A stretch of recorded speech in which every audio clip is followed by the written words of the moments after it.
Richard in Coeur d'Alene, Idaho. Welcome. Great to have you. Here's a great golf course community in Coeur d'Alene. I've been out there. Gaza Ranch. It's one of the most beautiful places you could go in Idaho. How are you doing, Richard?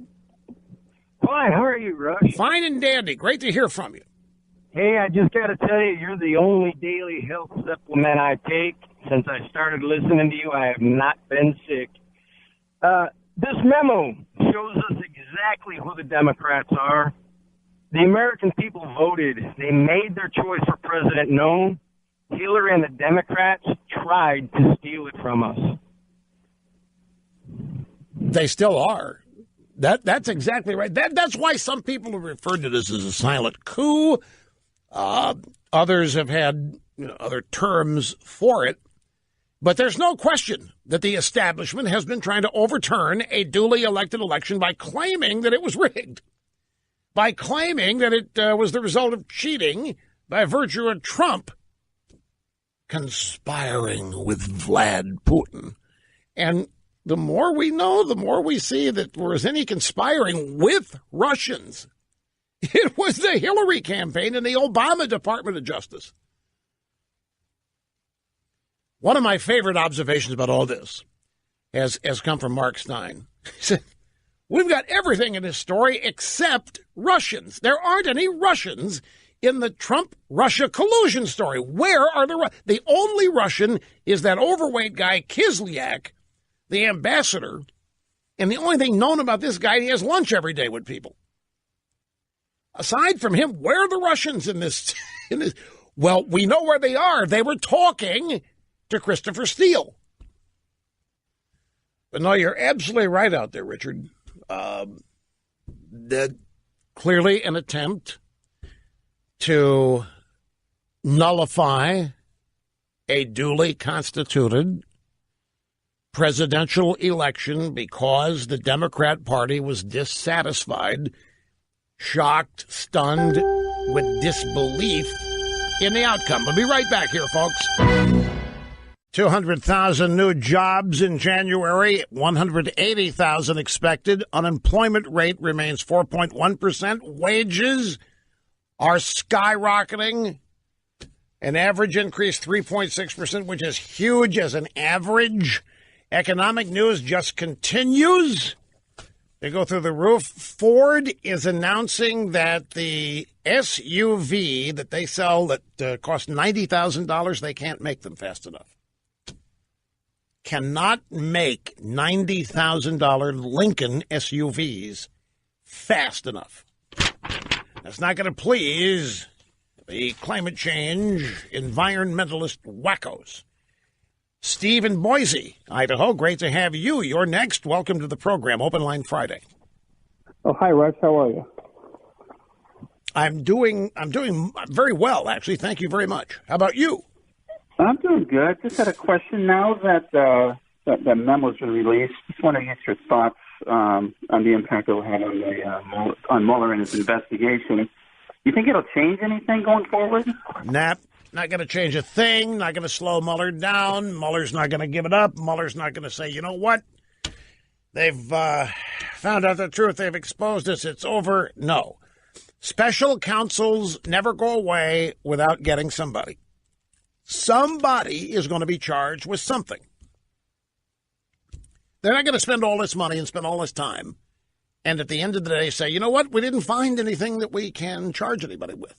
That's not what they do.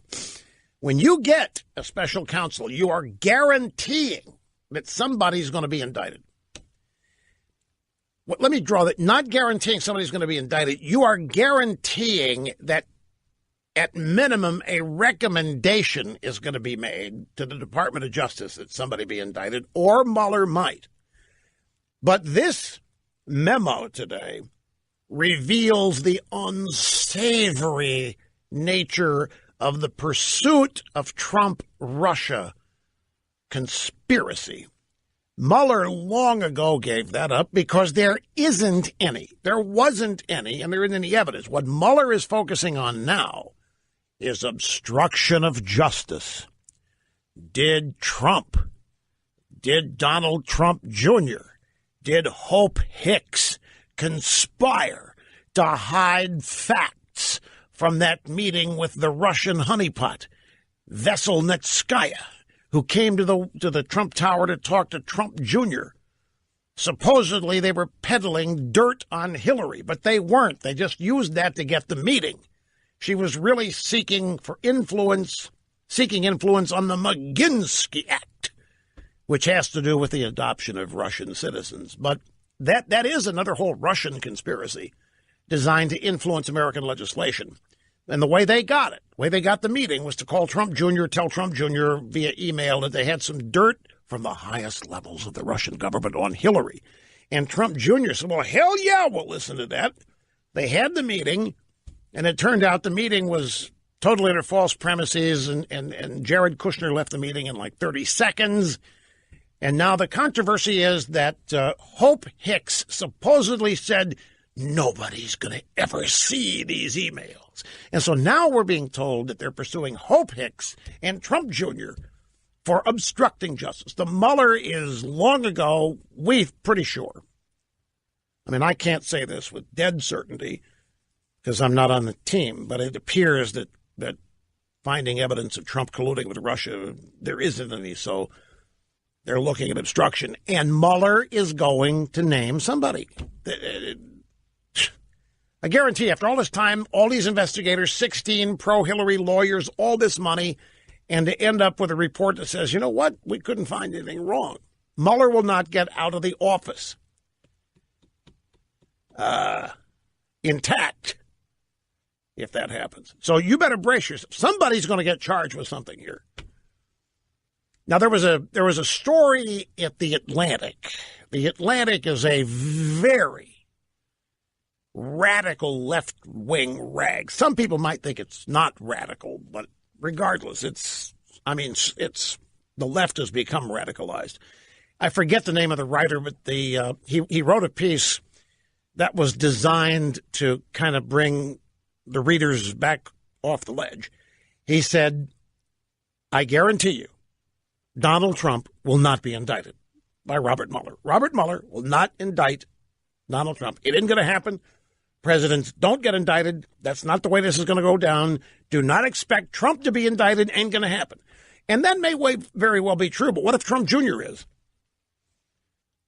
Or what if he tries to indict Hope Hicks? They're going to try to get somebody. They have to get somebody after all this time and money. Even if there's nobody to get, they're going to get somebody. It's the nature of the beast.